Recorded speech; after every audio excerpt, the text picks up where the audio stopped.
बार लोहा रोड नाम की एक जगह होती है। उस जगह पर शैतान का साया होता है। एक बार एक आदमी वहाँ से अपने स्कूटर पे जा रहा होता है। तभी डरावनी डरावनी आवाजें आने लगती हैं। कहाँ जा रहा है? आजा, आजा मेरे पास। अरे नहीं, छोड़ दो मुझे। नहीं नहीं, छोड़ दो। वो शैतान उस आदमी को पकड़कर मार देता है। उसी जगह के पास विशाल नाम का लड़का रहता था। काफी दिनों से वो नौकरी की तलाश कर रहा था। क्या मोंटू, मेरी जिंदगी तो झंड हुई जा रही है। इतना पढ़ लिख करके भी एक ढंग की नौकरी नहीं मिल पा रही। अरे विशाल, उदास क्यों होता है? मिल जाएगी तुझे नौकरी। वैसे भी तू तो मुझसे कितना ज्यादा पढ़ा लिखा है। जब मेरे जैसे नालायक को नौकरी मिल गई तो तुझे भी मिल जाएगी एक दिन। वैसे तू चाहे तो मेरी कंपनी में नौकरी कर सकता है। एक तो यार, तू मेरी अपने से तुलना मत कर। अरे तू गोबर गणेश और मैं ग्रेजुएट। मेरे लेवल का नहीं है भाई तू। और तेरी नौकरी क्या है? पिज्जा डिलीवरी बॉय की। भाई, तेरी इन्हीं बकवास बातों की वजह से तुझे नौकरी नहीं मिलती। तूने ग्रेजुएट होके क्या उखाड़ लिया? अरे यार, तू बुरा मत मान। मैं ये नहीं कहना चाहता था, लेकिन यार तू खुद समझ, पिज्जा डिलीवरी बॉय, वो भी मैं। देख भाई, कोई काम छोटा बड़ा नहीं होता। जो मिले वो कर लेना चाहिए। कुछ ना करने से तो अच्छा है। चल, मैं चला। तू शेख चिल्ली के हसीन सपने देख।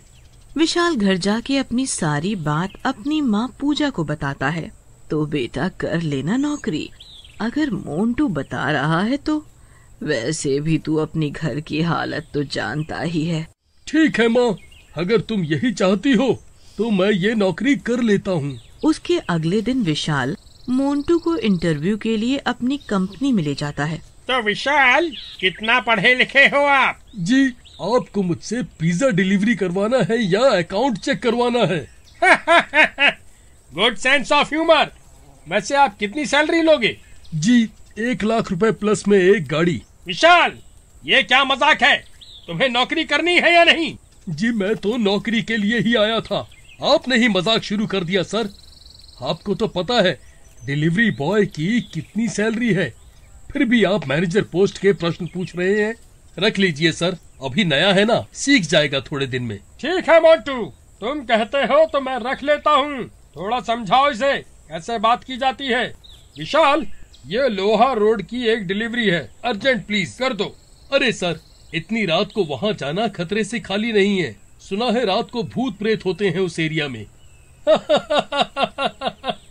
क्या मोंटू, भूत प्रेत कुछ नहीं होते।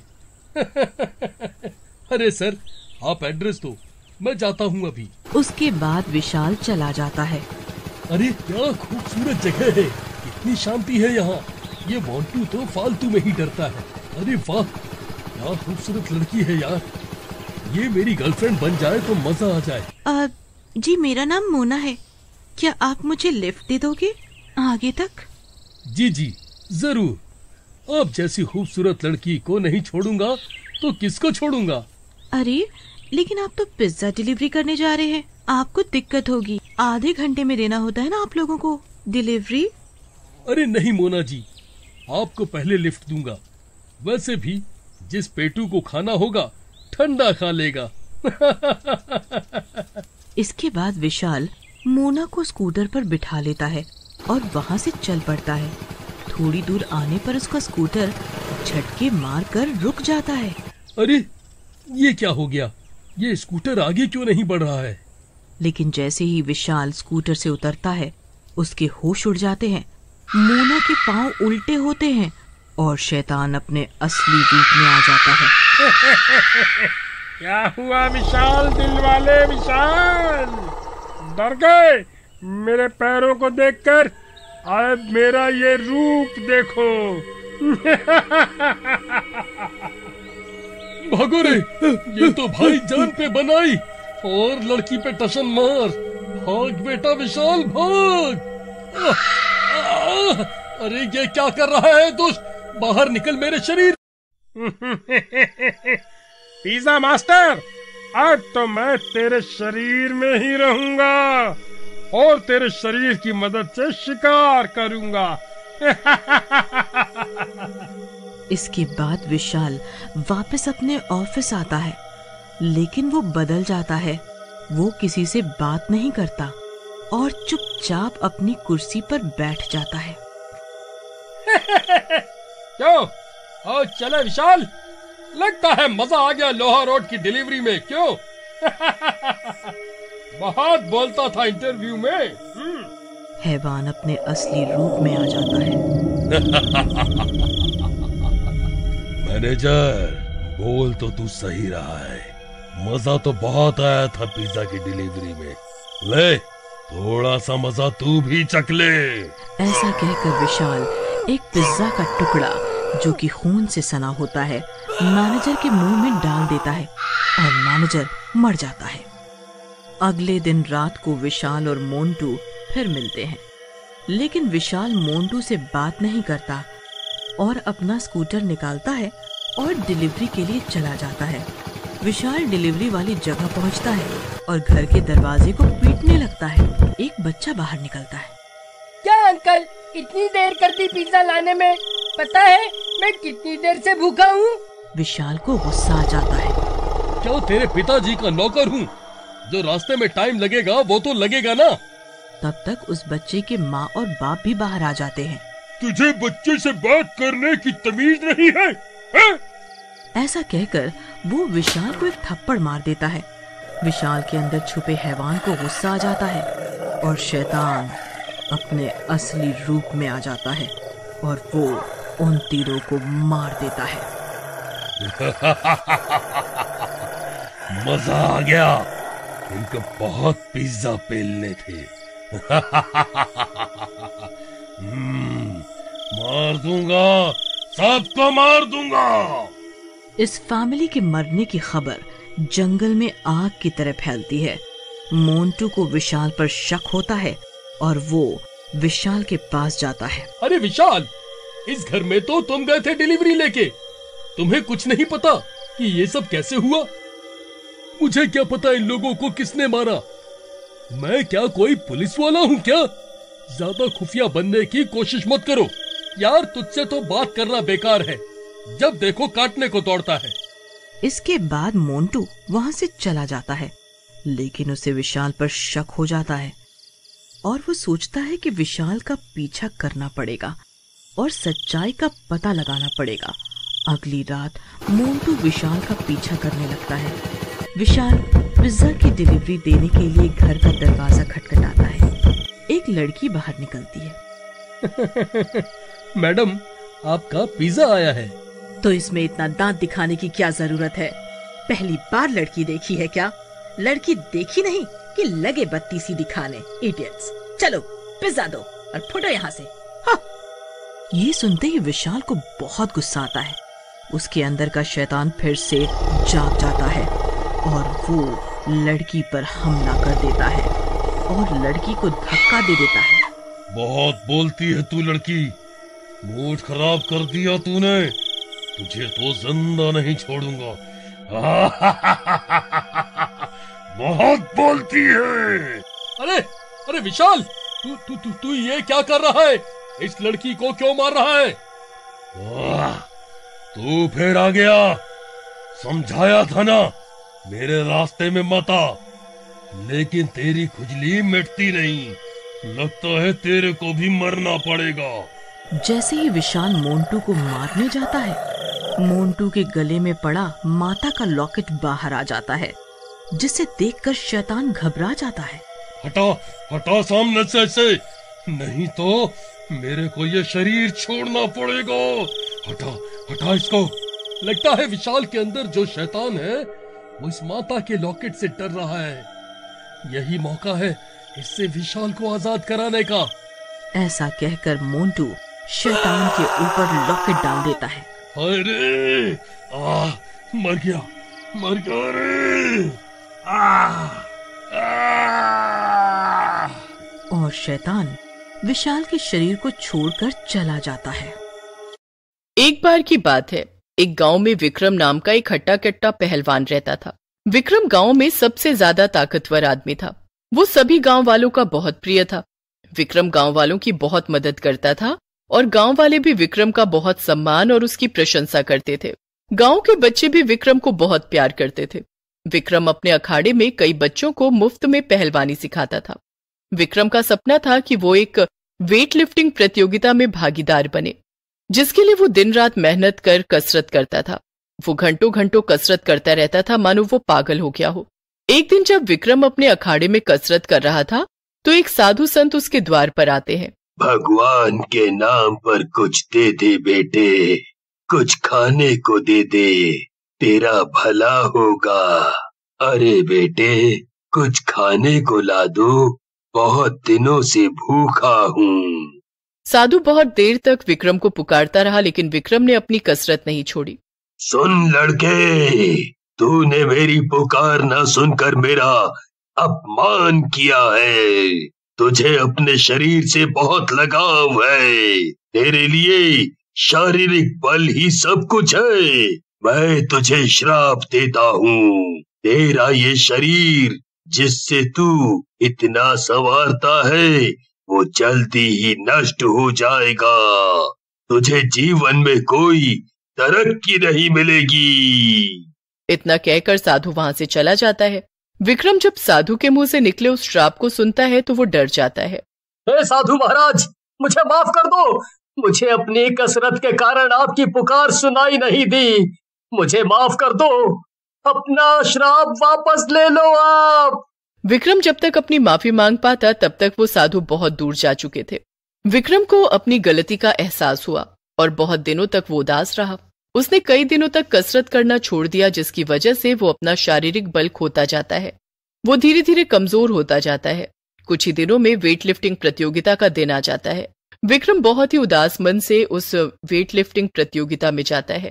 अब आपका स्वागत है गांव के सबसे बड़े वेट लिफ्टिंग प्रतियोगिता में। यहाँ अलग अलग शहर से लोग भागीदार बनकर आए हैं। मैं आप सभी का दिल से स्वागत करता हूँ। अब देखते हैं इसमें कितना है दम। मैं क्या करूं? अगर मैं ये प्रतियोगिता नहीं जीत पाया तो क्या होगा मेरा? मैंने अच्छे से कसरत भी नहीं करी। और अब हम स्वागत करते हैं विक्रम का। विक्रम जैसे ही वेट लिफ्ट करने जाता है वो असफल हो जाता है। विक्रम अपना पूरा दम लगाकर भी उस वेट को उठा नहीं पाता, जिसकी वजह से वो प्रतियोगिता हार जाता है। निराश होकर विक्रम घर वापस आ जाता है। आज मेरा बहुत बुरा दिन था। मैं प्रतियोगिता नहीं जीत पाया, जिसके लिए मैं इतनी मेहनत कर रहा था। कहीं ये साधु का श्राप तो नहीं? नहीं नहीं, ऐसा नहीं हो सकता। मैंने कसरत अच्छे से नहीं की, इसीलिए मैं हार गया। मैं दोबारा मेहनत करूंगा और अगले साल फिर प्रतियोगिता में जाऊंगा। विक्रम ठान लेता है कि वो अगली बार जरूर जीतेगा, इसीलिए वो पूरे साल पौष्टिक खाने के साथ दिन रात कड़ी कसरत करता है। अगले साल जब विक्रम वेट लिफ्टिंग प्रतियोगिता में जाता है, जैसे ही विक्रम प्रतियोगिता में अपना प्रदर्शन करने जाता है, वैसे ही वो अपने आप को कमजोर पाता है।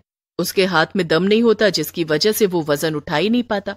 विक्रम की सारी ताकत फीकी पड़ रही थी। वो पूरा दम लगाकर भी वजन नहीं उठा पा रहा था, जिसकी वजह से वो प्रतियोगिता हार जाता है। वो फिर निराश होकर वापस घर चला जाता है। विक्रम ये बात सुनकर बहुत उदास हो जाता है और कसरत छोड़ देता है। विक्रम उदासी में खाना छोड़ देता है। धीरे धीरे वो बहुत कमजोर और पतला होता जाता है। अंत में वो इतना कमजोर हो जाता है कि वो अपने बिस्तर से उठ भी नहीं पाता। धीरे धीरे उसका सांस भी लेना मुश्किल हो जाता है और फिर उसकी उसी बिस्तर पर मौत हो जाती है। अगली सुबह जब गांव वालों को पता चलता है तो वो उसका शव जलाने ले जाते हैं। शव जलने के बावजूद उसे शांति नहीं मिलती, क्योंकि उसे साधु बाबा का श्राप लगा था। वो एक खूंखार बलवान भूत बन जाता है। विक्रम की अशांत आत्मा उसी बंजर अखाड़े में भटकती रहती है। विक्रम का भूत बहुत ही गुस्से वाला और भयानक होता है। एक दिन रात को कोई गांव वाला उस बंजर अखाड़े की तरफ से गुजर रहा होता है, तभी उसे अखाड़े की तरफ से एक अजीब सी आवाज आने लगती है। ये कैसी आवाज आ रही है? हवा भी नहीं चल रही।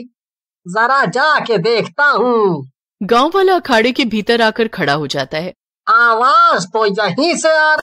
फिर अचानक से अखाड़े की रेत तेज तेज उड़ने लगती है। उस रेत को विक्रम का भूत ही नियंत्रण कर रहा होता है। विक्रम अपने भूतिया जादू से उस रेत की रफ्तार तेज कर देता है और रेत की रफ्तार के कारण वो गांव वाला अखाड़े के बाहर गिर जाता है। सुनो, अब तुम दोबारा इस अखाड़े की तरफ से गुजरना मत, नहीं तो मैं तुम्हें मार दूंगा और इस गांव को भी तबाह कर दूंगा। गांव वाला उस भूत से डरकर दुम दबाकर भाग जाता है और सारे गांव में ये ऐलान कर देता है कि कोई बहुत ताकत वाला भूत इस गांव के अखाड़े में घुस गया है। सभी गांव वाले बहुत डर जाते हैं और उस अखाड़े की जमीन को बेचने का फैसला ले लेते हैं। 1 साल बाद आरव नाम का एक शहर का लड़का उस अखाड़े की जमीन को खरीदने की सोचता है। वो उन गांव वालों से बात करने जाता है। नमस्ते अंकल, मैं इस अखाड़े की जमीन को खरीदना चाहता हूँ, क्या आप मेरी मदद कर सकते हैं? हाँ बेटा, क्यों नहीं, अभी आपका काम पूरा करवा देते हैं। शुक्रिया अंकल। बेटा, तुम इस अखाड़े की जमीन का क्या करोगे? घर बनवाओगे? नहीं नहीं, मेरे दादा इस गांव के बहुत बड़े पहलवान थे। उन्होंने वेट लिफ्टिंग प्रतियोगिता के कई सारे मेडल हासिल किए। मैं भी उनकी तरह बनना चाहता हूँ, इसीलिए मैं यहाँ एक जिम खोलूंगा और कसरत करूंगा। क्या कसरत? वेट लिफ्टिंग प्रतियोगिता? पहलवानी? मुझे दाल में कुछ काला लग रहा है। क्यों अंकल, आप ऐसा क्यों कह रहे हो? बेटा, इस जमीन को जरा संभाल कर इस्तेमाल करना। इस जमीन पर एक पहलवान का साया है। अंकल जी, मुझे माफ करना, मैं भूतों में विश्वास नहीं करता। इतना कहकर आरव वहां से निकल जाता है। आरव कुछ ही दिनों में उस अखाड़े की जमीन को जिम में परिवर्तित कर देता है। आरव भी विक्रम की तरह कसरत का शौकीन था। वो पूरा पूरा दिन जिम में कसरत करता था। विक्रम के भूत को ये देखकर अपनी कसरत के दिन याद आ जाते हैं। एक दिन रात को आरव जब जिम में ही कसरत करके सो जाता है, तभी उसके जिम के औजार इधर उधर गिरने लगते हैं। उस आहट से आरव उठ जाता है। अरे, ये आवाज कैसी थी और ये सामान इधर उधर कैसे बिखरा पड़ा है? मैंने तो इसे सही से रखा था। तभी विक्रम का भूत अपने भयानक रूप में आरव के सामने प्रकट होता है। सुनो बच्चे, अपना सामान लेकर अपने शहर वापस चले जाओ, नहीं तो मैं तुम्हें मार दूंगा।